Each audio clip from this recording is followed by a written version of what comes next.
This is a belief that came from my father, who was a businessman, who formed partnerships. I grew up in a small town, and he used to say that education is the business of the community, not just the schools. And I don't remember when I went to school anybody not liking school. And I remember learning a lot about what school meant to me if I went to college and had a job. So this has been shifting dramatically in our country. When we started, there was a belief that education only was the responsibility of local and state education agencies. That is no longer the case in the United States. It is seen that it should be supported and have the involvement of government, business, and all education entities across the board from the very beginning. I don't know if that's true completely here, but certainly it took decades for that notion to be changed. That's also true about funding, and I'll give you a concrete example. Arne Duncan, the Secretary of Education, has just put a request for proposals in March for investing in innovation, $6.4 billion. They will give away fund hundreds of proposals, requesting from $5 to $55 million. To be eligible for those proposals, in addition to being well written, you have to put on the table 20% of cold cash from the private sector in matching funds. So if your proposal goes through and it is reviewed by July, and you don't have the money in hand at that time, you don't get the award. First time I have seen in 2.5 decades where the federal government has required that their money leverages other money. Changing paradigm in our country. They're requiring people to be entrepreneurial, to become much more interested and focused on the return on the investment.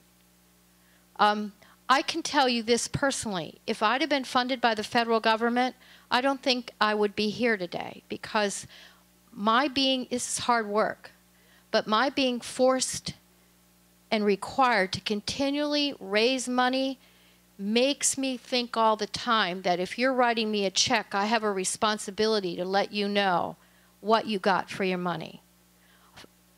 Moral responsibility. It also makes me think how I can leverage your money. And if I'd had that money from the federal government and no other money, I wouldn't be inclined to think that way. And so the whole culture of my organization and my entire network of thousands of people now think that way. So they're much more evidence-based in their thinking. So here are some things that if you're going to raise money, that you really, my world changed 25 years ago, and I've had to learn these skills. And I require all my staff to know these skills. And some of them are much better at it than me in some of those domains, and I'm better at others.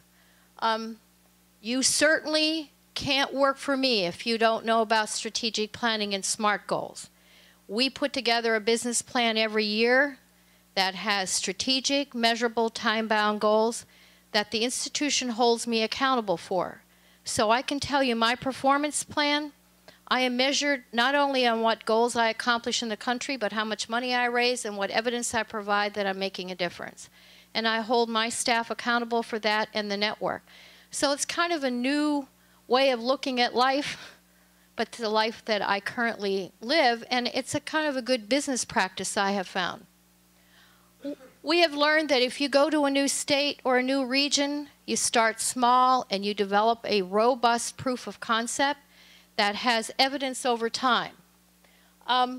You have to, from the very beginning, think about the various levels of impact that you need to document. Certainly, student learning isn't the first one. It's infrastructure building is the first thing that you measure. The next thing is the impact on teacher quality, and then eventually student learning. We have learned it takes 5 to 7 years before you start getting robust data on student learning.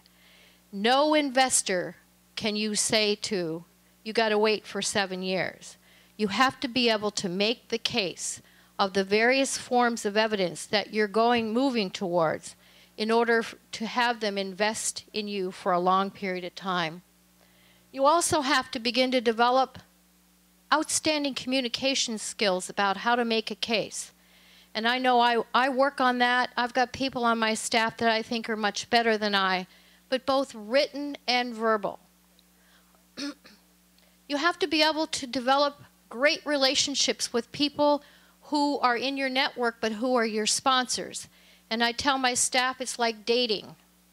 When you meet the Shell executive, if they don't know what's in it for them, you better be prepared to tell them what benefits they derive. You must keep in contact with those people every month. You can't have them write a check and walk away. If you want them to continue to invest in them, you need to invest in them personally, because they will give money to your program, but they also give money to you personally. They're looking to see whether they trust you, whether you follow through, whether or not you have the product that you say you do, and are you making a difference. And what we have found is that you become the need to become increasingly more sophisticated about the sources.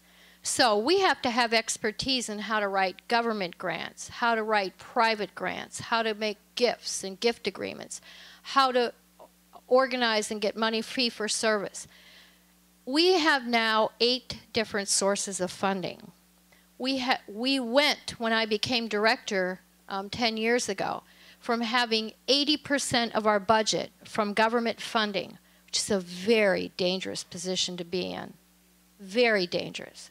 Because of that government agency, which it did, the National Science Foundation, decides to stop funding what you are receiving your funding for, you can go out of business overnight. So we now have enough diversity in what we do, and we model that same thing for school districts and states.